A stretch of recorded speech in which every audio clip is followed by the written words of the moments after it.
سلامونه ملګرو، ضیاءالدین ضیا یم. هیله ده چې روغ جوړ خوشحاله په خیر به یې. ملګرو نن راسره ریاض استاد ناست دی او ریاض استاد به موږ ته نن هغه سندره غږوي زه به درځم خیبره. د خیبر سندرې داسې ځوانان، داسې مشران، داسې کشران را بیدار کړي چې په هغو کې یو جذبه پیدا کړې وه او هر سړي به وي چې یاره زه به درځم خیبره. نو دا سندره ډېره زیاته ویلل شوې وه او د دې سندرې په دې جرګه کې یو ډېر غټ رول و. ولې د هر سړي په خوله کې دا سندره پرته وه چې زه به درځم خیبره. نو دې درځم سره یو سړی هم نه دی پاتې شوی، هر سړی جرګې ته تللی دی، ځان یې رسولی دی، که په هر طریقه و خو ځان یې رسولی دی او هغه جرګه چې وه د خیبر جرګه هغه کامیابه شوې وه.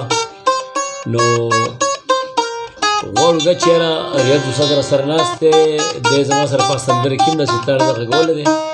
نو غواړم دا چې یاره د ده دا سندره دوباره پر ستار کې ریکارډ کړو او تاسو ته یې ډالېږو. ولې زموږ سره واورئ.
ډېر ځوانان به درولم خیبره زه به درځم خیبره.